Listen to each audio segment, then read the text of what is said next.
विराज बैठ, प्रसन्न हो? जी अभी ठीक।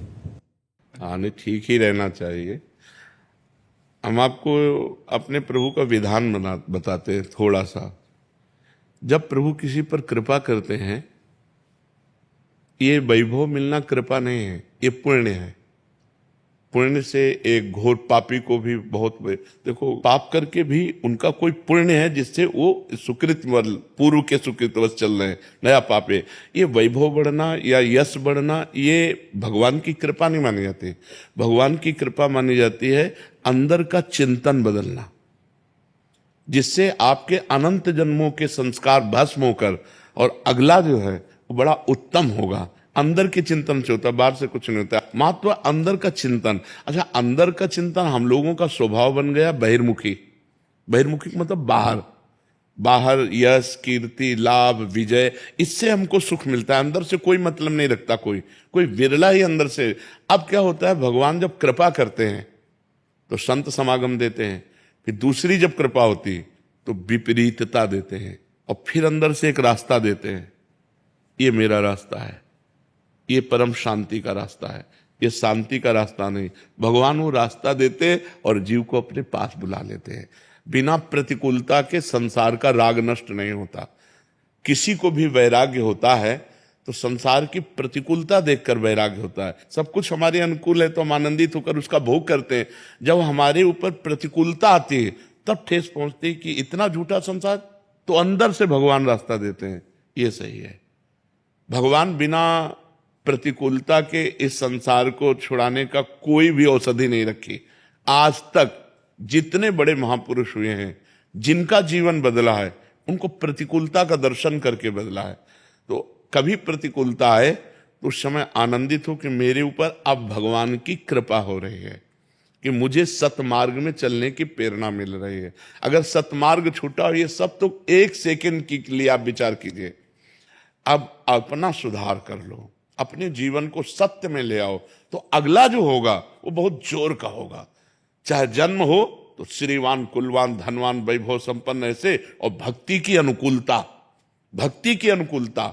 खास बात श्रीवान धनवान कुलवान नहीं, खास बात भक्ति की अनुकूलता। अगर इस जन्म में भगवत प्राप्ति नहीं हुई तो भगवान श्री कृष्ण ने गीता में कहा है कि मेरे भक्त का नाश नहीं होता, मैं कुलवान धनवान श्रीवानों के कुल में जन्म देता हूं और फिर पुनः भक्ति का माहौल देता हूं, और पूर्व का जो भजन छूटा हुआ हो वहीं से उसको। अब बिल्कुल ऐसे ही रहो जैसे रह रहे हो, बिल्कुल संसारिक बन करके रहो, लेकिन अंदर का चिंतन आपका बदल जाए। अंदर के चिंतन में आपकी यश की भावना न रह जाए, अंदर के चिंतन में आपको धन बढ़ाने की भावना न रह जाए। अंदर का चिंतन हो जाए, प्रभु बहुत जन्म व्यतीत हो गए, अब एक बार आपसे मिलना चाहती हूँ, एक बार आपसे मिलना चाहते हैं प्रभु, मुझे आप चाहिए, अब संसार नहीं। तो बात बन जाएगी, तो बात बन जाएगी। तो इसलिए आनंद पूर्वक भगवान का नाम जप करो, बिल्कुल चिंता मत करो। बाबा, क्या नाम जप से हो जाएगा पूरा? ये हम अपने जीवन का अनुभव बताते हैं। सांख्य योग और अष्टांग योग और कर्म योग और भक्ति योग, चारों योगों में प्रवेश रहा है। पहले हम सन्यासी रहे 20 वर्ष सन्यासी रहे काशी विश्वनाथ जी।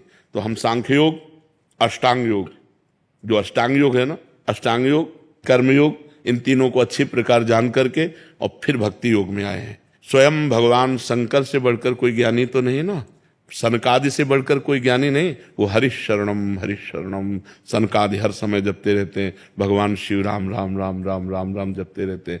हम वृंदावनवासी प्रिया प्रीतम के उपासी, तो जो राम में राह है वही राह है, जो धा है ये रस देने वाली वस्तु है। तो हम राधा राधा राधा राधा, मतलब आप ये समझो कि हमारी इतनी तार्किक बुद्धि रही, हमारी श्रद्धालु बुद्धि नहीं रही। सन्यासी की जो बुद्धि होती है वो तर्क प्रधान होती, कसौटी पर कसने पर। तो हम केवल भावुकता में राधा राधा का प्रचार नहीं कह रहे कि हमने सुना और ऐसे ग्रंथों में पढ़ा और ऐसे कह रहे, स्वयं स्वाद लेके कह रहे और विश्वास के साथ कह रहे कि यदि आप राधा राधा जपते हो तो इसी जन्म में भगवत प्राप्ति हो जाएगी, इसी जन्म में।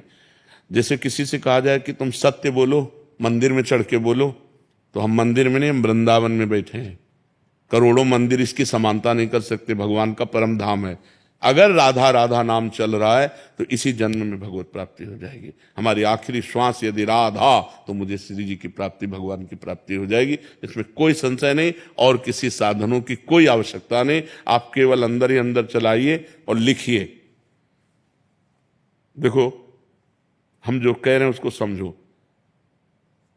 बहुत अधिक नाम जपने की हमें चेष्टा नहीं करनी, कम संख्या हो लेकिन मन लगा करके हो। जैसे हम, अब देखो, आप लिखो राधा, अपने दिमाग में लिखो, खुले नेत्र लिखो या बाहर बाहर देखो, दिखाई दे रहा है राधा लिखा हुआ, वही कान में सुनो राधा, वही अंदर उठाओ राधा, ये तीनों का एकाकार हो जाए तो ये करोड़ों नाम जप के बराबर है। देखो, जैसे हम बोला राधा, ऐसे हम 1000 राधा नाम बोले तो हम बोला राधा, ये उपांशु है, इसे उपांशु कहते हैं। राधा राधा राधा राधा 1000 बार, ये उपांशु हुआ। अब ये ऐसे उपांशु हम 10,000 बार जप करें, अंदर देखते हुए बोले राधा, उपांशु 10,000 बार नाम जप करने का फल एक बार मानसिक में है। इतना बड़ा फल है ये। ऐसे